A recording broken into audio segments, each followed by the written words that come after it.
morning guys, for today's video andito ngayon ako sa Agno, Pangasinan. Ayan guys, beach. Kahapon pa kami dito guys. Arkila ako ng mga taga Kainta. So andito sila, bumibili sila ng isda. Papakita ko lang sa inyo guys yung sakay. So guys, ayun yung ating mga pasero. Nakikihalubilo sila guys dito sa pagbili ng isda. Ay, nakabili sila guys ng ano yung nabili niya? Ayun guys, sa pusit, sariwang pusit. Lalaki. So guys, ayan. Ito guys, yung magagandang lalaking sakay ko yan. Puro gwapo yan. So guys, ito yung pinasir namin si Boss E.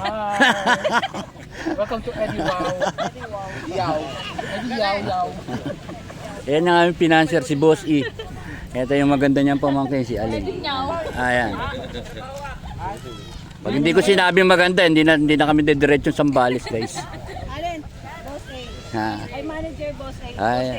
Ayan, si Boss A tsaka si Boss E. Ako double A. Boss. Ayan si Double A. Alam niyo na kung bakit Double A. Hindi na kailangan itanong yun. So guys, ayun yung mga isda, oh, mga huli sa dagat.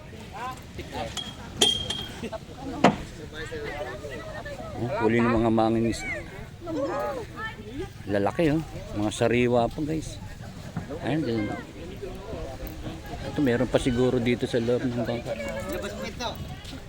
May mga tambakol pa silang nahuli dito guys. Boss, papakita ko lang. Naku guys, ayan ang laki, oh. Yellowfin ata yan. Yellowfin ba yan boss? Ayan, yellowfin. Tuna.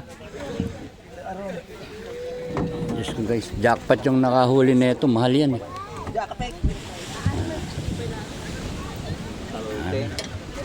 Ayun, kasi laki na ng, malaki pa sa baby guys. Sa kawilang nila nahuli yan guys, sa pinaka-bilmit. Sa bilmit lang yan, ano boss? Ayan.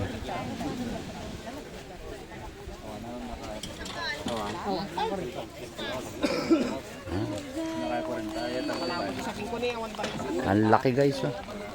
Imagine niyo, ayun yung bata. So ayan yung ganyang kalaki nahuli nila. Ilugan ka, ilugan mo. Mga isda nila. Tsaka pusit. Ayan, guys, oh. Boss, ano bang isda ito? Talakitok. Ay, talakito. Ay, talakito. Lalaki ng talakito. Ganito pala nahuli rito. Ang laki. Nya? Kaya ni Kuya, kami ni Kuya. Wala man tayo kay Kuya. Ayun yung bata, kasi laki ng bata, oh. Hindi ako makaano pupusit. Punta na tayo guys doon sa ano. Ang laki ng nahuli ng isda.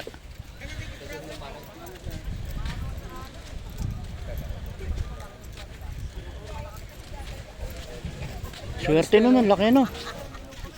Malaki pa dun sa mga baby natin nandun. Ito yung mga bangka guys. Actually maganda guys yung pinaka beach front. So kaya lang ano siya, nabubunsuran siya ng bangka. Pero kung i-develop to ng lokal guys, ang pino ng buhangin eh. White sand siya guys, oh. Hindi, kasi virgin pa siya guys.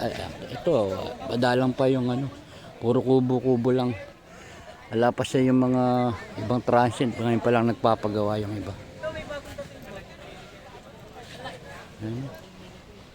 Yan pala trabaho guys ng mga mangingisda rito.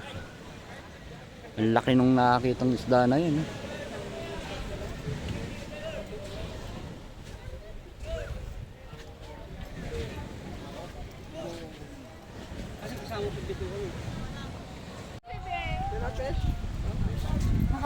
Hindi nakaala ni Uncle mo may sakas ka.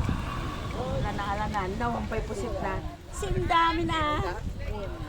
Hindi, may Christmas. Uwan ang te, pantayo, maganda nga.